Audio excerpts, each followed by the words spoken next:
ये सारे mountain climbers दुनिया की सेकंड टॉलेस्ट माउंटेन पर चढ़ने का डिसाइड कर लेते हैं, लेकिन उस जगह पर उन्हें कुछ ऐसी अनजान चीजें मिली जो किसी को भी जिंदा नहीं छोड़ती थी। इस एडवेंचरस कहानी की शुरुआत होती है K2 पर्वत को दिखाते हुए, जो माउंट एवरेस्ट के बाद दुनिया का सेकंड टॉलेस्ट माउंटेन माना जाता है। ये माउंटेन चाइना के बॉर्डर पर स्थित है, इसीलिए यहाँ का टेम्परेचर काफी कम हो जाता है। लेकिन उन सारे पहाड़ों के ऊपर हमें कुछ क्लाइंबर्स दिखाए जाते हैं जो अपनी जान को जोखिम में डालकर ऊपर चढ़ रहे थे। आसपास के लोगों का मानना है कि K2 पर्वत बहुत ज्यादा श्रापित है। इसी चीज को पता करने के लिए रॉय नाम का एक आदमी अपने 2 बच्चों के साथ वहाँ पर आगे बढ़ रहा था। उनके साथ 2 और लोग भी मौजूद थे जो उन्हें सपोर्ट देते थे। रॉय के बेटे का नाम पीट और उसकी बेटी का नाम एनी होता है। वो चाहते थे कि वो K2 पर्वत श्रृंखला पर चढ़कर अपना खुद का एक वर्ल्ड रिकॉर्ड बनाए, लेकिन प्रॉब्लम ये थी कि वो चट्टानें एकदम खड़ी होती हैं। वहाँ से ऊपर चढ़ पाना आम लोगों की बस की बात बिल्कुल भी नहीं है। अब यहाँ लगातार वो सभी एक दूसरे को मोटिवेट करते हुए आगे बढ़ते तो रहते हैं, लेकिन अचानक उन्होंने जो रस्सी बांध कर रखी थी वो नीचे घिसने लगी। ऐसा होते ही ऊपर की तरफ जो 2 लोग आगे बढ़ रहे थे वो नीचे गिरने लगे।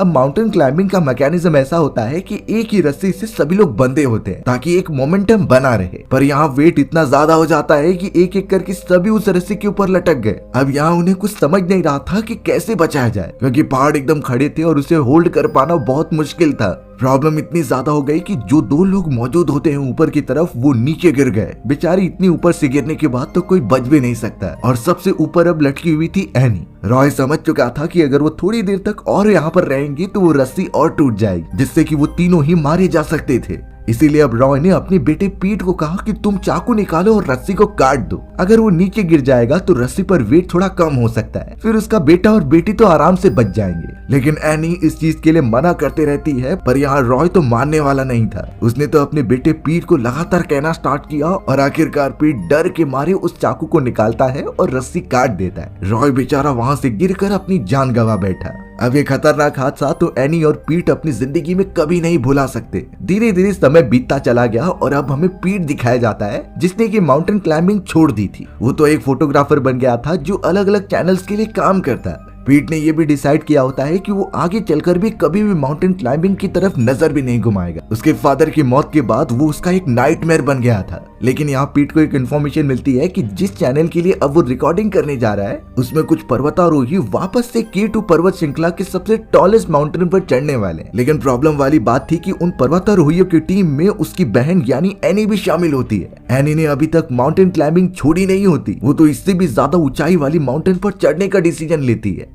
अब यहाँ पीट अपनी बहन की फिक्र बहुत ज्यादा करता था, इसीलिए उससे बात करने के लिए चला गया। पीट ने एनी को कहा कि तुम इसके ऊपर मत चढ़ो, ये बहुत ज्यादा रिस्की है। लेकिन एनी अब किसी की नहीं सुनने वाली थी, खास करके अपने भाई की, क्योंकि वो अपने फादर रॉय की मौत का जिम्मेदार अपने भाई पीट को ही समझती थी। अगर पीट ने रस्सी नहीं काटी होती तो आज उसके फादर जिंदा होते, पर ये सिचुएशन की डिमांड थी, नहीं तो तीनों में से कोई नहीं बच पाता। अब यहाँ पीट और एनी के बीच में बहुत ज्यादा डिस्कशन होती है, जिसमें ऑब्वियस था कि पीट हार चुका है। चाहे कुछ भी हो, एनी अपनी टीम के साथ K2 पर्वत पर चढ़ेगी। उसी कैंप के बीच में जहाँ क्लाइंबर्स ऊपर चढ़ने वाले थे, बेन नाम का एक बिजनेसमैन होता है। बेन ने ही इन सारी चीजों को अच्छी तरीके से फंड किया था ताकि उसके बिजनेस की अच्छी तरीके से मार्केटिंग हो जाए। बेन चाहता था कि वो इस माउंटेन के एकदम टॉप पर जाए बहुत ही अच्छे क्लाइंबर्स के साथ, जिससे कि कई लोगों का ध्यान उसकी तरफ आकर्षित होगा और उसके बिजनेस को अच्छा खासा प्रमोशन हो जाएगा। सारी चीजें उसने अरेंज करके रख दी थी और कई सारे एक्सपर्ट्स को वहाँ बुला लिया था ताकि 1% का भी रिस्क ना हो। यानी बेन भी उन सारे पर्वतारोहियों के साथ एकदम टॉप पर जाएगा। अब इन्हीं चीजों की खुशी में बेन ने रात के समय एक बहुत ही बड़ी पार्टी रखी थी। उसके अंदर सभी लोग बॉनफायर के आसपास घूमकर काफी मजे कर रहे थे। लेकिन अचानक हमें साइड की तरफ एक बियर्डेड मैन दिखाया जाता है, जिसका नाम माइक था, और वो बहुत ही ज्यादा क्यूरियस लग रहा होता है। माइक तुरंत ही बेन के सामने जाकर कहने लगा कि तुम सभी K2 पर्वत पर चढ़ने तो वाले हो, लेकिन वहाँ पर जो खतरनाक रिस्क आएंगे और इतने भारी बर्फीले तूफान का क्या करोगे। पर बेन ने साफ जवाब दिया कि हमारी एक परफेक्ट टीम है जो इन चीजों को अच्छी तरीके से एनालाइज करती है। हमारे एक्सपर्ट्स को पहले से पता है कि ऊपर की तरफ मौसम एकदम साफ रहने वाला है, हमें बिल्कुल भी तकलीफ नहीं होगी और हम आराम से एकदम टॉप पर पहुंच जाएंगे। लेकिन माइक को इन चीजों के ऊपर बिल्कुल भी भरोसा नहीं था और वो कहता है कि तुम सब ऊपर की तरफ मत जाओ। पर यहाँ बेन ने इस कैंपिंग पर काफी पैसे खर्च कर दिए थे, वो इस तरीके से बैकआउट नहीं कर सकता था, तो उसने माइक की बातों को इग्नोर कर दिया। माइक बेचारा वहाँ से चला जाता है, वो तो सिर्फ मदद करने आया था। अब उन सभी पर्वतारोहियों का अगले दिन का सफर शुरू होने वाला होता है K2 पर्वत की तरफ। बर्फ वाला एरिया चारों तरफ फैला हुआ था और टेम्परेचर तो काफी कम हो जाता है। सारी रिसर्च टीम अपनी एनालिसिस करते हुए इंफॉर्मेशन शेयर करती जा रही थी और अब यहाँ सिर्फ देरी थी ऊपर की तरफ चढ़ने का। सुबह होने से पहले हमें माइक दिखाया गया जो अपने टेंट में मौजूद होकर बियर्ड शेव करता है और वहाँ से माउंटेन क्लाइंबिंग के सामान लेकर ऊपर की तरफ चला जाता है। पता नहीं इस वक्त माइक के दिमाग में क्या चल रहा है, पर थोड़ी देर में कुछ तो अनजान चीज होने वाली है, इसका अंदाजा उससे भली भांति था। अब सारे पर्वतारोही K2 पर्वत पर चढ़ाई स्टार्ट कर देते हैं, लेकिन कुछ ही घंटों में जो एनालिसिस टीम मौजूद थी वो एक बहुत ही भारी भरकम तूफान को वहां आते हुए देख पा रहे थे। उन्हें पता चला कि K2 पर्वत के नॉर्थ साइड से कई सारी बर्फीली हवाएं आ रही हैं। इन हवाओं और तूफान की इंटेंसिटी बहुत ज्यादा थी, इसीलिए टीम को पहले ही इन्फॉर्म कर दिया जाता है कि वो पर्वत पर ना चढ़े। अब ये बातें जब बेन को पता चली कि ऊपर चढ़ना खतरे से खाली नहीं है, लेकिन फिर भी वो इन चीजों को इग्नोर कर देता है। उसे किसी भी हालत में माउंटेन के एकदम टॉप पर चढ़ना था और अपनी बिजनेस का प्रमोशन करना था, इसीलिए उसने इन्फॉर्मेशन को सीरियसली नहीं लिया और ऊपर चढ़ने लगे। अब जब यहाँ पीट ने ये इन्फॉर्मेशन सुनी और उसने साफ देखा कि इतने भारी भरकम तूफान आने वाला है, फिर भी बेन और उसकी माउंटेन क्लाइंबिंग टीम ऊपर की तरफ चढ़ाई करना बंद नहीं करती। इसीलिए बेन सीधा रेस्क्यू हेलीकॉप्टर लेकर उनकी मदद करने के लिए चला जाता है। पता नहीं बेन और माउंटेन क्लाइंबर्स को कौन सा जोश चढ़ चुका था कि वो अपनी जिंदगी खतरे में डालने के लिए तैयार है, जबकि K2 पर्वत में कुछ ऐसी बात थी कि वो अपने टॉप पर किसी को चढ़ने नहीं देती थी। अब यहाँ पीट इसीलिए ज्यादा परेशान हो चुका था क्योंकि उन सारे माउंटेन क्लाइंबर्स में उसकी बहन एनी भी मौजूद है। वो पहले ही इसी तरीके की माउंटेन क्लाइंबिंग में अपने फादर को खो चुका है, पर इस बार वो अपनी बहन एनी को खोना नहीं चाहता। इसीलिए पीट कई सारे लोगों के साथ मिलकर ये चेक करने लगा कि उसकी बहन सही सलामत है भी कि नहीं। वहीं दूसरी तरफ बर्फीले पर्वतों के ऊपर वो सभी लोग चढ़ते जा रहे थे। बहन नाम का वो बिजनेसमैन तो चेतावनी देने पर भी रुकता नहीं। उन्हें पता होता है कि तूफान उनकी तरफ आ रहा है, लेकिन बेन ने बाकियों को ये समझा दिया था कि तूफान के आने के चांसेस बहुत ज्यादा कम है। अगर वो तूफान आ भी गया तो उसकी इंटेंसिटी इतनी ज्यादा नहीं होगी।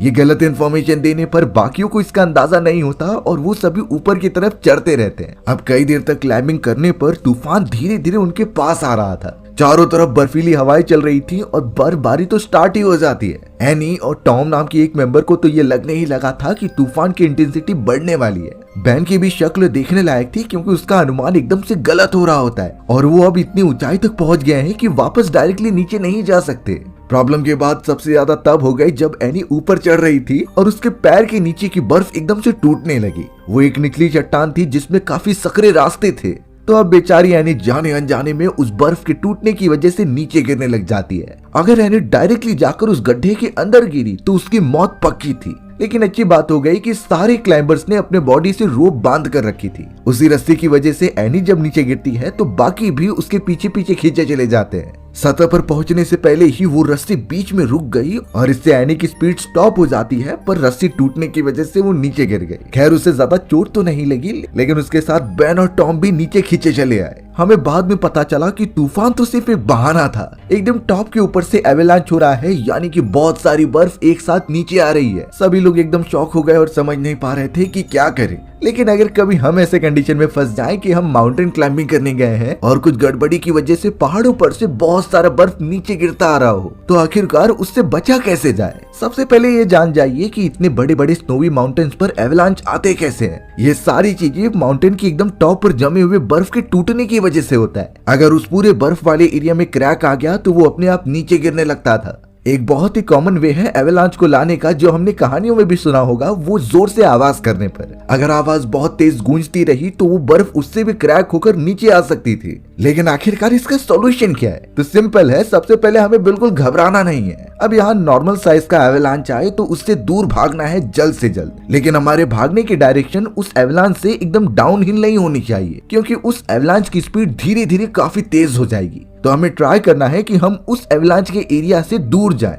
यानी कि डायगोनल डायरेक्शन में, जिससे कि हम एवेलांच वाले एरिया से ही दूर चले जाएं। पर फिर भी हम एवेलांच के अंदर फंस गए हैं तो किसी चीज को पकड़ लीजिए, ट्रीज, रॉक या फिर कोई भी चीजें जिससे कि आप ग्रिप बना सके। और अगर वो भी नहीं मिल रहा तो हमें अपने नाक और मुंह एकदम से बंद करने हैं और एवेलांच की जो बर्फ है उसके ऊपर कुछ रखकर एकदम से स्लाइड करते जाना है। एवेलांच की स्पीड थोड़े समय बाद एकदम स्लो हो ही जाती है जब एकदम फ्लैट सरफेस आता था तो। लेकिन हमारी कहानी की कंडीशन में ये एवेलांच बहुत ही बड़ा था। इससे बचने का किसी को टाइम ही नहीं मिला और बाकी सारे लोग मारे गए। अच्छी बात यही थी कि एनी के साथ बेन और टॉम भी बचे हुए होते हैं उसी गड्ढे के अंदर। बर्फ गिरने की वजह से ऊपर का पूरा हिस्सा एकदम से पैक हो चुका होता है, यानी उनके पास जितने गियर्स मौजूद हैं वो उससे बाहर भी नहीं निकल सकते। कैसे भी करके वो उस जगह पर सरवाइव करते हैं और बाकी रेस्क्यू टीम से कांटेक्ट करने की कोशिश करते हैं। वहां पर अच्छे से सिग्नल नहीं आ रहा था। अब ये सारी बातें जब पीट और नीचे मौजूद सारी रेस्क्यू टीम्स को पता चली तो वो एकदम शॉक रह जाते हैं। पीट तो एकदम से टेंशन में आ गया अपनी बहन के लिए कि वो जिंदा भी है कि नहीं। अब यहाँ कनेक्शन नहीं हो पा रहा था तो एनी ने पीट को बाइनरी लैंग्वेज में मैसेज किया और ये लैंग्वेज पीट को बहुत अच्छी तरीके से आती थी।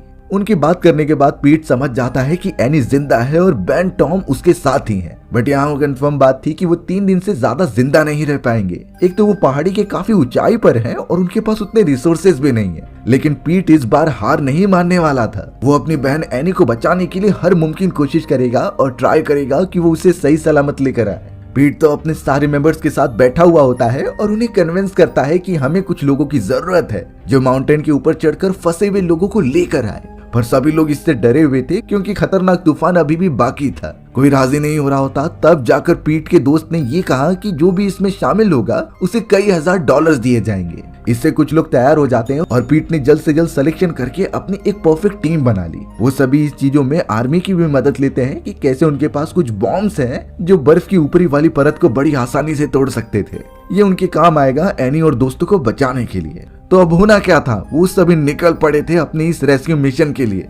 अब यहाँ पीट को लग रहा होता है कि वो इस मिशन में माइक नाम के उस आदमी को भी शामिल करे। माइक वही इंसान था जिसके बड़े बड़े बियर्ड्स थे और उसने मिशन पर जाने से पहले सभी को इन्फॉर्म किया था कि वहां पर ना जाएं। लेकिन हमें पता चला था कि माइक तो उसी दिन गायब हो चुका था। वो भी माउंटेन की तरफ निकला था लेकिन उसका कुछ नामो निशान नहीं है। इसीलिए पीट अपने बाकी टीम्स के साथ हेलीकॉप्टर में बैठ जाता है अपनी बहन को बचाने के लिए। पीट तो सबसे पहले हेलीकॉप्टर में बैठकर अपने कुछ साथियों के साथ माइक के पास चला गया क्योंकि उसे पता होता है कि माइक ही एक ऐसा इंसान है जिसे पर्वत श्रृंखलाओं के बारे में सब कुछ पता है। इस जगह के हर एक कोने के बारे में उसे अच्छी तरीके से जानकारी थी। माइक तो अपने सामान इकट्ठा कर रहा होता है और पीट आकर उससे बताने लगा कि हमें आपकी मदद की जरूरत है। ऊपर कुछ लोग फंसे हुए हैं जिन्हें बचाना बहुत इंपॉर्टेंट था। लेकिन माइक पता नहीं क्यों इस बात से एकदम मना कर रहा होता है क्योंकि माइक ने उन सभी को पहले ही जाने से मना किया था। लेकिन उन्होंने उसके डिसीजन का एकदम से मजाक बनाया और ऊपर चले गए। तो अब माइक का इन सारी चीजों से लेना देना कुछ नहीं है। पर पीट यहाँ माइक को समझाने लगा कि इस बार हम कोई वर्ल्ड रिकॉर्ड नहीं बनाने जाने वाले। पर्वत के ऊपर मेरी बहन के साथ साथ कई और लोग भी हैं जिन्हें मदद की जरूरत है। अगर कुछ घंटों के अंदर हम वहां नहीं पहुंचे तो शायद वो बर्फ के अंदर दबकर मर जाएंगे। माइक फिर भी नहीं मान रहा था। लेकिन जब पीट ने ये बताया कि उन्हें बचाने पर कंपनी वाले काफी बड़ा इनाम देने वाले हैं, तब जाकर माइक इसके लिए राजी हो जाता है। यानी वो पीट के साथ माउंटेन के ऊपर जाएगा और फंसे हुए लोगों को बाहर निकालेगा। वहीं अब उस टॉलेस्ट माउंटेन के पहाड़ के निचले वाले हिस्से में जहां एनी और सभी लोग फंसे हुए थे, उनकी हालत तो बद से बदतर हो चुकी थी। टेम्परेचर इतना कम हो जाता है और उनके पास तो खाने पीने के रिसोर्सेज भी नहीं बचे थे। अब यहाँ पर उन्हें बैठे हुए पूरे 10 घंटे से ज्यादा हो चुके हैं। उनके पास देखा जाए तो कुछ और ही घंटे बचे हुए हैं सरवाइव करने के लिए। वहीं टॉम की तबीयत तो और ज्यादा खराब होती जा रही थी क्योंकि जब एवलांच आया था और सभी नीचे गिर रहे थे तो सबसे ज्यादा टॉम को ही चोट लगी थी। उसे इंटरनल इंजरी हुई होती है और काफी ज्यादा पेन हो रहा था। फिर भी एनी टॉम का अच्छी तरीके से देख रेख करती है कि उसे कुछ हो ना जाए। वहीं बेन नाम का वो बिजनेसमैन काफी सेल्फिश था। वो सिर्फ अपने आप को बचाना चाहता है, इसीलिए हर कोशिश करता कि वो यहाँ से निकल जाए। अब ऐसी खतरनाक कंडीशन में सरवाइव करने के लिए माउंटेन क्लाइंबर्स के पास एक ड्रग होता है। ये एक ऐसी दवा थी जो कुछ समय के लिए ऐसे कंडीशंस में सरवाइव करने में मदद करती। अगर वो उसे अपने बॉडी में इंटेक कर लेंगे तो कुछ घंटों तक सरवाइव कर सकते हैं। पर प्रॉब्लम इस बात की थी कि टॉम जब यहाँ पर गिर रहा था तो उसका वो दवाई कहीं गुम हो गई। अब उसे ढूंढना तो मुश्किल है, यानी उनके पास सिर्फ 2 ही लोगों के लिए दवा बची है। बेन ने तो एनी को साफ कह दिया कि हम अपनी अपनी दवा बचा कर रखेंगे। टॉम के ऊपर उसे इस्तेमाल करना एकदम से बेकार है क्योंकि वो कुछ समय में मर जाएगा। उसकी हालत बहुत ज्यादा खराब है और इंटरनल ब्लीडिंग के कारण उसका इलाज यहाँ पर नहीं हो सकता। पर एनी के अंदर ह्यूमैनिटी मौजूद थी। वो नहीं चाहती कि इस तरीके से वो टॉम को मरने दे। बेन तो यहाँ सेल्फिश होता है, वो सिर्फ अपने बारे में सोच रहा था। एनी बेन के मना करने के बावजूद भी अपनी मेडिसिन निकालती है और टॉम के बॉडी में इंजेक्ट कर देती है। यानी यहाँ से ये बात साफ था कि एनी की जान अब खतरे में है। बेन तो उससे अपनी मेडिसिन शेयर करने नहीं वाला। उन्हें कैसे भी करके वहां वेट करना होगा रेस्क्यू टीम का जब तक वो वहां पहुंचकर उन्हें बचा नहीं लेते। क्या पता पीटर और बाकी सब जब यहाँ पहुंचे इनकी जान खत्म हो चुकी होगी। दूसरी तरफ पीट की पूरी टीम और साथ में माइक होता है जो रास्तों को अच्छी तरीके से जानता था और उन्हें गाइड करते हुए ऊपर की तरफ चढ़ता जाता है। वो सारे लोग सबसे पहले हेलीकॉप्टर से एकदम टॉप पर पहुंचते हैं और फिर वहां से उन्हें चढ़ाई करते हुए आगे बढ़ना होगा। अब काम जल्दी खत्म करना है तो माइक ने कहा कि वो जैसा कहे वैसा ही करो। माइक ने 2 टीम डिवाइड की जो अलग अलग होकर उन्हें ऊपर की तरफ ढूंढेगी। तो अब बिना देरी किए वो सभी ऊपर चढ़ने लगते हैं बर्फीले माउंटेन की तरफ। यहाँ उन सभी को भी ध्यान रखना होगा एवलांच का, क्योंकि थोड़ी सी भी गलती उस बड़े से एवलांच को जन्म दे सकती है। अब यहाँ एक टीम में माइक और पीट मौजूद थे जो एक दूसरे से बातें कर रहे होते हैं। माइक ने पीट को साफ कहा कि वो उसके फादर को जानता था। इनफैक्ट उसने तो पीट के फादर के साथ काम भी किया होता है। पर यहाँ माइक पीट को गिल्टी फील करने के लिए नहीं कह रहा था, क्योंकि जो इंसिडेंट उसके फादर के साथ हुआ जब पीट ने अपने और अपनी बहन की जान बचाने के लिए वो रस्सी काट दी थी, तो ये कंडीशन की डिमांड थी, ना कि पीट जानबूझकर करना चाहता था। अगर उस कंडीशन में कोई भी रहता तो वो अपनी जान बचाने के लिए यही करता। पीट को माइक की ये बात सुनकर थोड़ा सा सुकून मिलता है, क्योंकि जब से उसके फादर मरे थे वो अपने दिल पर एक बोझ लेकर घूमता था कि उसके फादर उसी की वजह से मरे। उस मोमेंट के बाद से पीट ने माउंटेन क्लाइंबिंग बिल्कुल भी छोड़ दी थी और इतने सालों बाद जाकर वो आज माउंटेन क्लाइंबिंग कर रहा है। ये कोई रिकॉर्ड बनाने के लिए नहीं था, सिर्फ उसे अपनी इकलौती बहन को बचाना होता है। माइक और पीट रेडियो से कांटेक्ट कर लेते हैं बेन और एनी के पास और उन्हें बताते हैं कि हम मदद करने आ रहे हैं, इसीलिए जितनी हो सके उतनी सर्वाइवल टिप्स याद रखो और बचे रहो। अब यहाँ हमें पता चला कि माइक उस बिजनेसमैन बेन से काफी नफरत करता था। ये क्यों है थोड़ी देर में पता चल जाएगा। वहाँ गुफा के अंदर टॉम की हालत बहुत खराब थी, इसीलिए एनी ने उसे मेडिसिन दे दी थी। पर यहाँ लग रहा था कि एनी की भी तबीयत अब खराब होती जा रही है। वो ठंड के मारे कांप रही थी, जिस पर टॉम ने कहा कि तुम भी थोड़ी सी मेडिसिन ले लो। पर वहाँ बेन मौजूद था जो एनी को गुस्सा कर रहा होता है कि तुमने मेडिसिन वेस्ट कर दी, तुमने उस आदमी पर लगा दी जो मरने ही वाला है। एनी और बेन के बीच काफी डिस्कशन होते हैं और फिर एनी गुस्से में कह देती है कि तुम्हें आखिरकार मेडिसिन चाहिए तो उस बैग से जाकर ले लो। यानी वो बैग जो टॉम का था और नीचे आते समय वो दूर कहीं गिर गया। थोड़ी छानबीन करने पर उन्हें वो बैग मिल जाता है जो एक बर्फ के ऊपर लटका हुआ था। वो रास्ता बहुत ही ज्यादा खतरनाक होता है, तो एनी ने खुद ही कह दिया बेन से कि तुम जाकर वो मेडिसिन ले लो। पर बेन यहाँ बहुत ही ज्यादा डरपोक था, वो सिर्फ बड़ी बड़ी बातें करता जबकि करने के लिए उसके पास कुछ होता नहीं। बेन भी जानता है कि अगर वो बैग लेने के लिए उस खतरनाक जगह पर गया तो उसकी जान भी जा सकती है, इसीलिए वो पीछे हट जाता है और कुछ बोलता नहीं। पर एनी को पता था कि वो मेडिसिन जरूरी है सरवाइव करने के लिए, इसीलिए वो खुद डिसाइड करती है कि वो अपनी जान जोखिम में डालेगी और उस जगह पर जाकर बैग लेकर आएगी। ये मौत को चेतावनी देने की बात थी, क्योंकि उसकी एक गलती पूरे गुफा को बर्फ से ढक सकती थी। पर एनी के अंदर हिम्मत बहुत थी, वो जल्द से जल्द कूद कर उस बैग को आखिरकार पकड़ लेती है। बड़े आराम से बैग को नीचे लेकर आने के बाद उसके अंदर मेडिसिन के 4 ट्यूब्स मौजूद थे, यानी इतनी ट्यूब्स उनके लिए काफी होंगी कुछ और घंटे सरवाइव करने के लिए। पर अभी फिलहाल वो वेट करती है उस मुश्किल समय का जब इस दवाई की जरूरत सबसे ज्यादा होगी, तब जाकर ही वो उसका यूज करेंगे। फिलहाल उन्हें सिर्फ वेट करना है जब तक कोई उन्हें बचाने नहीं आ जाता। हमें तो पीट की टीम में से कोई 2 लोग दिखाए जाते हैं जो पहाड़ी श्रृंखला के ऊपर चढ़ रहे थे, लेकिन तभी उसके मेंबर का एक पैर फिसल गया और वो पहाड़ के एकदम नीचे गिरने लगा। अच्छी बात थी कि उनके पास चढ़ने के लिए कुल्हाड़ी होती है, वो उसे पकड़कर एकदम लटका रहा। दूसरी फीमेल मेंबर जब उसे बचाने के लिए गई तब वो बर्फ पूरी तरीके से घसक गई थी। बेचारे अब दोनों लटके थे और समझ नहीं रहा था कि क्या करे। अब उनके बैग में जो मिलिट्री फोर्सेस द्वारा दिए गए बॉम्ब होते हैं वो नीचे गिरकर ब्लास्ट होने लगे। इन चीजों की वजह से पहाड़ों पर एक अजीब सी हलचल होती है। ये हलचल धीरे धीरे एक बड़े से एवलांच में कन्वर्ट हो गई और पूरी तरीके से उनके ऊपर आने लगी। मेल मेंबर तो मर जाता है, लेकिन फीमेल मेंबर साइड में लटकी हुई थी तो उसकी जान बच गई। अब यहाँ मिलिट्री फोर्सेस को इम्पोर्टेंट इन्फॉर्मेशन देने के लिए बाकियों से कनेक्ट करते हैं। उन्होंने ये साफ कह दिया था कि जो बॉम्ब प्रोवाइड किए गए हैं वो बहुत ही ज्यादा सेंसिटिव है हीट के कारण। अगर सूर्य की किरणें उसके ऊपर बहुत ज्यादा पड़ी तो वो अपने आप ही ब्लास्ट हो जाएंगे, तो उसे ठंडा रखना बहुत इंपॉर्टेंट है। पीट और बाकियों को जब ये पता चलता है तो वो तुरंत ही एक छांव में अपने बैग को लेकर चले गए, उसके ऊपर बर्फ डाल दिया और उसे ठंडा रखे। पर पीट जैसे ही ये बात अपने बाकी टीम वालों को बताने जाता है तो शायद तब तक देर हो चुकी थी। उनके बैग में रखा हुआ बॉम्ब सूर्य की किरणों के कांटेक्ट में आते ही ब्लास्ट हो जाता है। इतना बड़ा ब्लास्ट कि कोई सोच भी नहीं सकता था, क्योंकि वो सारे बॉम्ब मिलिट्री फोर्सेस द्वारा डिजाइन किए गए थे। अब ये बड़े धमाके के कारण बर्फ का एक बहुत ही मोटा टुकड़ा उससे अलग हो जाता है। ये टुकड़ा कई सालों से ऐसा ही था जो आज जाकर निकला है। अब माइक और पीट जब अपने दोस्तों की मदद करने वहां पर आते हैं तो कोई दिखाई नहीं दे रहा था, यानी ऑब्वियस बात है कि उनमें से कोई नहीं बचा।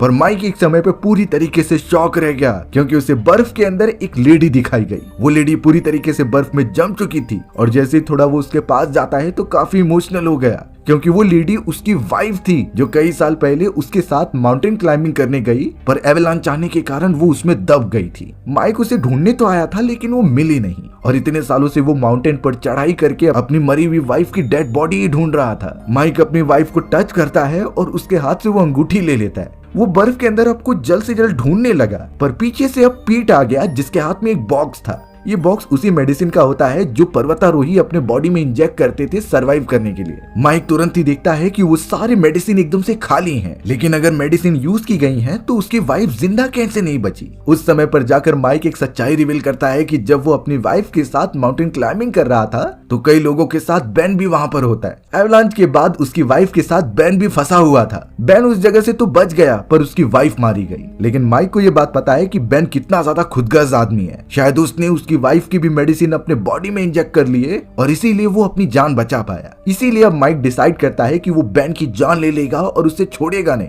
पीट तो माइक को शांत करने की कोशिश भी कर रहा था पर शायद अब माइक को कोई भी नहीं रोक सकता। पीट तो अपनी बहन एनी से भी बात करता है कि हम कुछ देर में पहुंच जाएंगे, बट एनी साफ जवाब दे रही थी कि तब तक हम शायद बच ना पाए, इसीलिए तुम सब चले जाओ। पीट तो उसकी कोई बात नहीं मानता क्योंकि वो उसे बचा कर ही रहेगा, इसीलिए वो लगातार ऊपर की तरफ चढ़ता जाता है। अब यहाँ पर हमें पता चला कि टॉम की हालत बहुत ज्यादा खराब है। एनी जब सो रही थी तभी बेन वहाँ पर आकर टॉम का गला दबाने लगा। वो इसलिए क्योंकि अगर टॉम नहीं रहेगा तो उसे दवा नहीं दी जाएगी, फिर वो ज्यादा टाइम तक जिंदा रह पाएगा। उसे खत्म करने के बाद वो दूसरी तरफ चला गया। एनी जब उठती है तो वो साफ देख पा रही थी कि उसके गले पर निशान है और जो इंजेक्शन थी वो बेन अपने साथ लेकर चला गया। इसीलिए बेनी बेन के साथ जाकर बहुत ही ज्यादा उसे मारती है। वो बहुत ही ज्यादा गुस्सा थी कि इस तरीके से कोई कैसे सेल्फिश हो सकता है। झगड़े के कारण ऊपर से कुछ बर्फ गिरने लगी और फाइनली उन्हें बाहर निकलने का थोड़ा सा रास्ता दिखाई देता है। अब बेन भी जानता था कि अगर बाकी रेस्क्यू टीम उसे बचाने आएगी तो वहां पर निशानी लगाना बहुत जरूरी है, इसीलिए वो टॉम का थोड़ा सा ब्लड लेते हैं और ऊपर की तरफ जाकर एक ब्लास्ट करते हैं। बर्फ पर पूरी तरीके से रेड खून लग चुका था। वहीं दूसरी तरफ पीट अपने कुछ साथियों के साथ दूसरे पहाड़ पर जंप लगाता है और फाइनली उस स्पॉट पर पहुंच जाता है जहां निशानी बनाई गई थी। वो समझ गया और तुरंत ही वो छोटा बॉम्ब निकालकर वहां ब्लास्ट कर दिया।